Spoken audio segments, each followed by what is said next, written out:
Hello class 7 এর শিক্ষার্থী বন্ধুরা, আশা করি তোমরা সবাই অনেক ভালো আছো।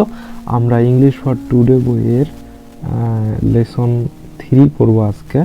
ইউনিট 1 এর যে লেসন 3 রয়েছে সেগুলো আমরা শিখব এবং সেই সাথে প্রতিটা লাইন আমরা ভেঙে ভেঙে ব্যাখ্যা করে বাংলায় বুঝাবো। নতুন কিছু ভোকাবুলারি শিখব এবং তার সঙ্গে কিছু গ্রামার ব্যাখ্যা বিশ্লেষণ করব। এই নিয়ে মোটামুটি আমরা ক্লাসটা করব। তো নতুন বন্ধুরা অবশ্যই সাবস্ক্রাইব করে আমাদের পাশে থেকো। তো চলো আমরা শুরু করি।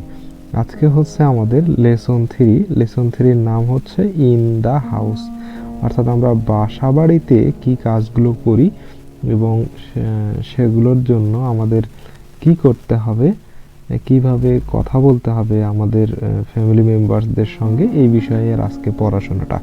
তো প্রথমেই একটা মজার জিনিস দেখো, এখানে এমওপি মপ, ওকে, এমওপি মপ, আর এটাও দেখো এমওপি মপ। এইখানে ভি দেওয়া আছে ব্র্যাকেটে আর এখানে এন দেওয়া আছে।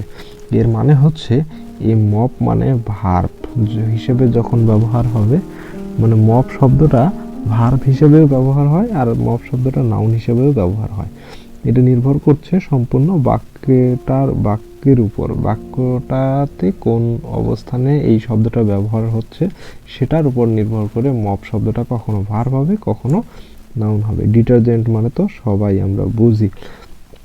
তাহলে দেখো আমাদের এখানে কি বলেছে, লিসন 3 এ নাম্বারে বলেছে, এইখানে দেখো মা এবং ছেলে দুইজন হচ্ছে, আমরা এই পিকচারটাতে দেখতে পাচ্ছি এই মা এবং ছেলে দুইজন কাজ করতেছে একটা কিচেনের মধ্যে। এই নিয়ে আজকের এই ডায়ালগটা। তাহলে রীতিমতো আমরা কিভাবে পড়ব? লিসেন শব্দের অর্থ হচ্ছে শোনো, অ্যান্ড রিড মানে এবং পড়ো, দ্য ডায়ালগ, এই ডায়ালগ মানে সংলাপটা। তাহলে সংলাপটা পড়ো এবং শোনো।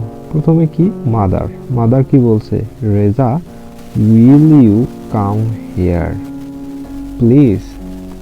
আমরা কি শিখেছি, প্লিজ শব্দটা অত্যন্ত নরমভাবে পোলাইটলি আমরা ব্যবহার করে থাকি। তাহলে মা কি বলছে, will you come here please, মানে দয়া করে তুমি কি আমার এখানে আসতে পারো রেজা। তখন রেজা কি বলছে, ইয়েস মা, হ্যাঁ মা, অবশ্যই আমি তোমার ওইখানে যাইতে পারি। তখন মা কি বলছে দেখো, তখন মা বলছে যে, মাদার বলছে যে লুক, ওকে, দেখো। তারপর কি বলছে, দ্য কিচেন ইজ ভেরি আনটিডি। এই আনটিডি শব্দের অর্থ হচ্ছে নোংরা বা অপরিষ্কার বা অগোছালো। তাহলে কিচেন মানে কি, রান্নাঘর। তখন মাদার রেজাকে বলছে যে রান্নাঘরটা খুবই অপরিষ্কার। আই ওয়ান্ট মানে আমি চাই, to make it, to make মানে আমরা কি শিখছি, টু এর অর্থ, টু এর সঙ্গে মেক আছে, তার মানে তৈরি করতে, মেক মানে তৈরি করা। আই ওয়ান্ট টু মেক মানে আমি তৈরি করতে চাই, ইট মানে ইহা মানে কোনটা, এই যে রান্নাঘরটার কথা বলছে, এটা neat and clean, neat and টিডি, হ্যাঁ, পরিষ্কার এবং পরিচ্ছন্ন, এইটা করতে চায়। তারপরের লাইনে কি বলছে, would you give me a hand. এইখানে এ হ্যান্ড মানে সাধারণত হাত, কিন্তু এইখানে হাত অর্থে ব্যবহৃত হয়নি, অর্থাৎ এটা সাহায্যের হাতের কথা বলেছে। বুঝতে পেরেছ? তাহলে would you give me a hand মানে তুমি কি তোমার সাহায্যের হাতটা আমাকে দিতে পারো। এইটা মূলত বলেছে তার মা কাকে, রেজাকে। তখন রেজা কি বলছে আমরা এখন সেটা শিখব। রেজা বলেছে যে শিওর, অবশ্যই। তখন মাদার কি বললো দেখো, could you take the pot.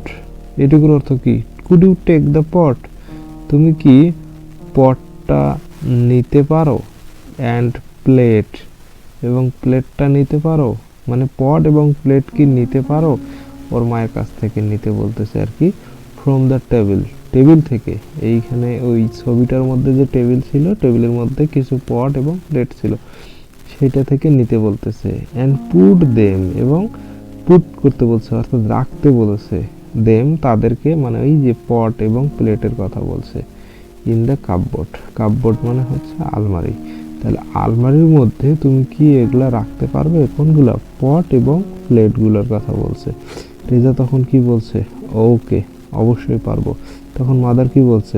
First, প্রথমত, I will swipe the floor, প্রথমে আমি ফ্লোরটা পরিষ্কার করব। উইল ইউ ব্রিং, তুমি কি আনতে পারবে? ব্রিং মানে কি? নিয়ে আসা। মি, তুমি কি আমাকে নিয়ে এসে দিতে পারবে? এ ব্রুম, প্লিজ, মানে প্লিজ মানে দয়া করে, ব্রুম মানে হচ্ছে ঝাড়ু, তুমি কি আমাকে দয়া করে একটা ঝাড়ু এনে দিতে পারবে? তখন রেজা কি বলছে? হেয়ার ইট ইজ, মানে এই নাও। ওকে, তো এভাবেই রেজা তার মাকে সাহায্য করছে। তখন মা কি বলল জানো? তখন তার মা বলল থ্যাংক ইউ, ধন্যবাদ। নাও মানে এখন, I am going to mop the floor, এইখানে মপ অর্থাৎ ঝাড়ু দেওয়া। Okay, I am going to, আমি এখন টু মপ দ্য ফ্লোর, আমি এখন ঝাড়ু দিব। Could you get me a mop, তুমি কি আমাকে একটা মপ পেতে অর্থাৎ একটা ঝাড়ু পেতে সাহায্য করবে বা দিতে পারবে? অ্যান্ড এবং বাকেট, সেই সাথে বাকেটও একটা দিতে পারবে। অ্যান্ড সাম ডিটারজেন্ট, এবং কিছু ডিটারজেন্ট কি দিতে পারবে? তখন রেজা কি বলছে? নো প্রবলেম, সমস্যা নাই, হেয়ার দেয়ার, এই তো এগুলো এখানে, এই নাও। ওকে, তখন মাদার তাকে কি বলছে? থ্যাংক ইউ ডিয়ার, ধন্যবাদ প্রিয়। তখন রেজা বলছে ওয়েলকাম, স্বাগতম।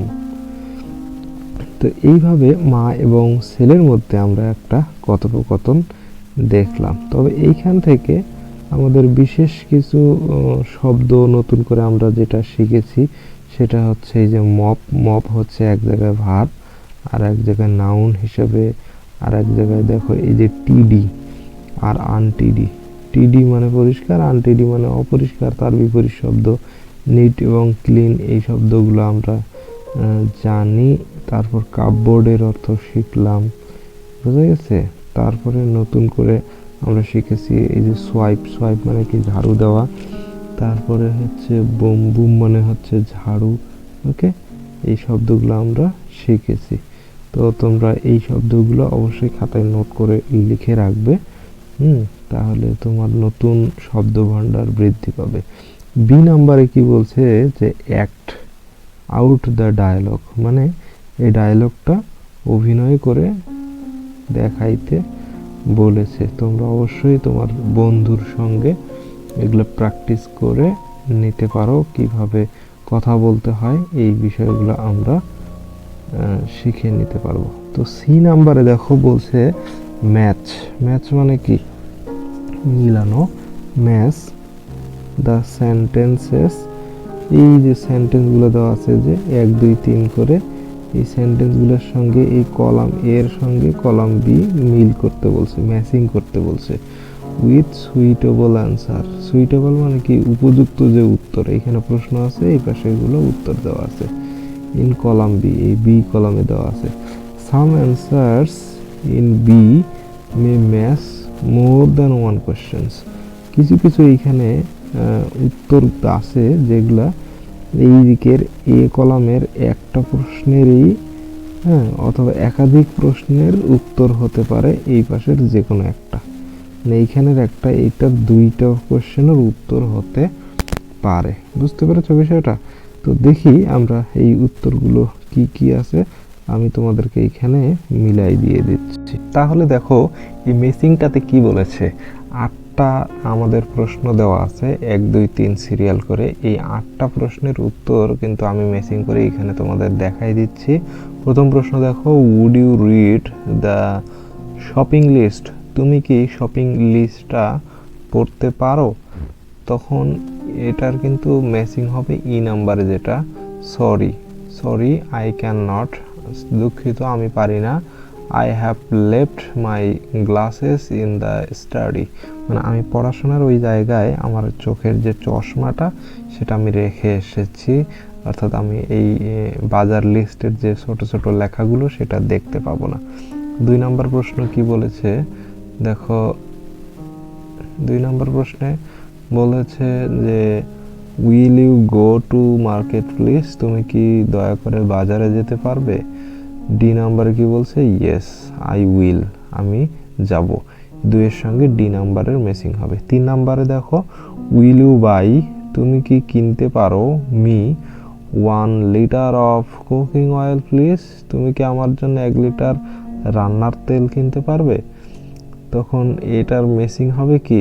ওকে হাউ মাচ, ঠিক আছে কত বা কতগুলো নিব, কত টাকার নিব, কত টাকা। 4 নাম্বার প্রশ্ন দেখো would you buy me some rice, তুমি কি আমার জন্য কিছু চাল কিনতে পারবে? এটার ম্যাচিং হবে জি নাম্বার, হোয়াট ফর, কিসের জন্য বা কি চাল। ওকে, তারপর 5 নম্বর প্রশ্ন দেখো উড ইউ নিড সাম মানি, তোমার কি কোনো টাকার দরকার আছে? সি নাম্বারে হবে এর matching no thanks I have enough with me, যে থাক আমার লাগবে না, আমার কাছে যথেষ্ট রয়েছে। 5 থেকে এবার 6 নাম্বার প্রশ্ন দেখো উড ইউ লাইক সাম টি, তুমি কি চা খেতে পছন্দ করো? তখন এটার ম্যাচিং হবে yes I love to, I have love to, মানে আমি চা খেতে পছন্দ করি, চা পান করতে পছন্দ করি। 7 নম্বর প্রশ্ন দেখো will you switch on the TV please, তুমি কি টিভির সুইচটা অন করতে পারবে? তখন বি নাম্বারে এটার ম্যাচিং বলছে হোয়াই, কেন? রিনা ইজ ওয়াচিং, রিনা কিন্তু টিভি দেখছে। 8 নম্বর প্রশ্ন দেখো would you tell her to watch TV at 10 PM, তুমি কি তাকে রাত 10টায় টিভিটা দেখতে বলতে পারলো?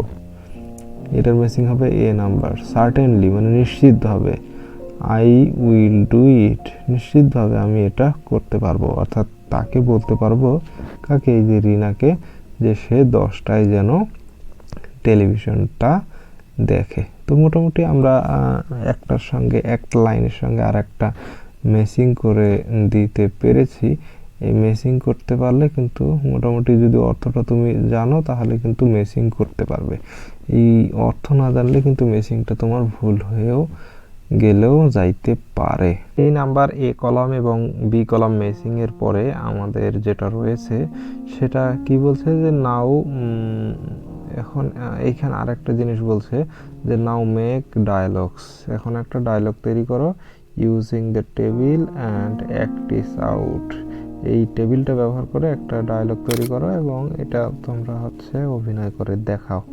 এবার ডি নাম্বার দেখো, ডি নাম্বারে বলছে সাপোজ, সাপোজ শব্দের অর্থ হচ্ছে মনে করো, সাপোজ মানে মনে করো your friends and relative are coming to visit you, মানে তোমাকে দেখতে তোমার রিলেটিভস অথবা ফ্রেন্ডস আসতেছে। হ্যাঁ, যেহেতু আসতেছে তার মানে কি ঘরটর গোছাইতে হবে, এরকম একটা ব্যাপার। তখন কি বলছে রাইট এ ডায়ালগ, একটা ডায়লগ লিখতে বলছে। এই যে বিটুইন, বিটুইন একটা প্রেপোজিশন, গ্রামারের একটা বিষয়ে সুন্দর বিষয় আলোচনা করি।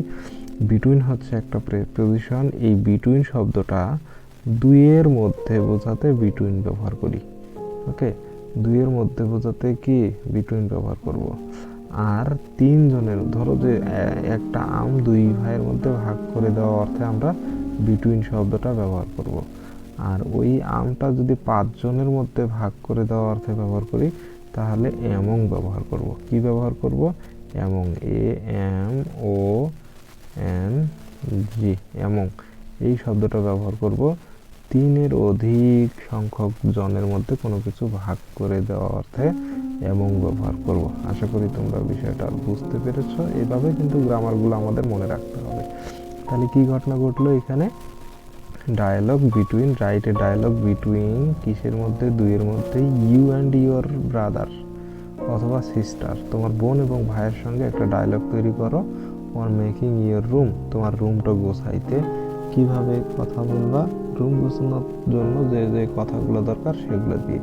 তো এইখানে কিছু you can use word from the box, মানে এই বক্সের মধ্যে যে শব্দগুলো দিয়েছে এগুলো ব্যবহার করে একটা ডায়লগ বানাইতে হবে। কি? টেক আউট, মানে নেও, ব্রিং মানে নিয়ে আসো, পুশ মানে ঠেলো, মুভ মানে নড়াও, মানে কোনো কিছু, ধরো যে একটা টেবিল এইখানে আছে, ভালো দেখা যাচ্ছে না, ওইদিকে ধাক্কা দাও, পুশ দিতে হবে অথবা সরাইতে হবে। হ্যাঙ্গিং সাম পিকচার, কোনো যদি ওয়াল মেট থাকে সেগুলো তুমি হ্যাঙ্গিং করতে পারো।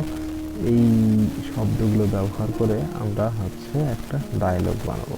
তো একটা ডায়লগ আমি বানিয়ে দিয়েছি তোমাদেরকে, তো দেখো এবার ডায়লগটা, এই ডায়লগটা তোমরা কিন্তু ব্যবহার করতে পারবে। তো দেখো ডায়লগটা, তাহলে ইউ মানে তুমি কি বলছো, হেই hour relatives are coming.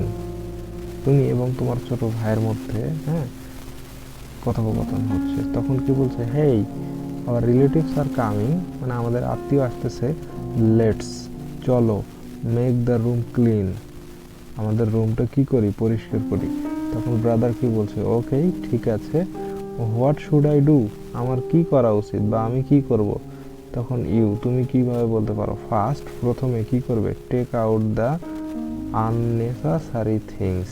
Take out মানে নিয়ে নাও, বাইরে নিয়ে নাও, unnecessary things from the table, table থেকে অপ্রয়োজনীয় যে জিনিসগুলো রয়েছে সেগুলো নিয়ে নাও, অর্থাৎ বাইরেই রাখতে হবে। তখন ব্রাদার কি বলছে, অল রাইট আচ্ছা ঠিক আছে, should I move the chair to, আমি কি ওখান থেকে চেয়ারটাও সরাইতে পারি, এটা বলেছে। ইউ তুমি তখন কি বলবা, yes move it near the window, তুমি এটা জানলার কাছে সরিয়ে রাখো। তারপর ব্রাদার তখন কি বলছে, ডান একদম করে ফেলেছি। এনিথিং এলস আর কোনো কিছু, ওকে আর কোনো কিছু, এরকম অর্থ প্রকাশ করছে। তখন আমরা কি করছি যে আর কিছু করতে হবে কিনা, তখন ওর ভাই আমি বা তুমি বললা, please hang the picture on the wall, এই ওয়ালের মধ্যে পিকচারটা ঝুলাই রাখো। ব্রাদার তখন কি বলছে, শিওর অ্যান্ড এবং I will bring some fresh flower, এবং আমি কিছু তাজা ফুল নিয়ে আসি। ইউ তখন তুমি কি বললে, গ্রেট চমৎকার, নাও আওয়ার রুম লুকস নাইস, এখন আমাদের রুমটা অনেক সুন্দর দেখাচ্ছে। বুঝতে পেরেছো? তাহলে এই ডায়ালগটার মধ্যে দিয়ে আমরা শিখলাম, প্রথম যে ডায়ালগটা শিখেছি সেখান থেকে আমরা শিখলাম কিভাবে রুম ঘর গোছানোর জন্য বা এই রিলেটেড কিছু শব্দ আর সেগুলো প্রয়োগ করলাম এই ডায়ালগটা তৈরি করার মধ্যে দিয়ে। আশা করছি তোমাদের বিষয়টা ভালো লেগেছে। তো এখন তুমি কমেন্ট করে জানাও যে আননেসেসারি শব্দের অর্থ কি, তারপরে হচ্ছে মোপ শব্দের অর্থ কি, হ্যাঁ তারপর সোয়াইপ শব্দের অর্থ কি, ব্রুম শব্দের অর্থ কি। তো বন্ধুরা ভিডিওটা যদি তোমার ভালো লাগে তাহলে অবশ্যই লাইক করো, শেয়ার করো, সাবস্ক্রাইব করতে ভুলো না, বন্ধুদেরকে শেয়ার করে দাও। দেখা হচ্ছে পরের ইউনিটের পরের লেসনে, ততক্ষণ পর্যন্ত ভালো থাকো। Thank you.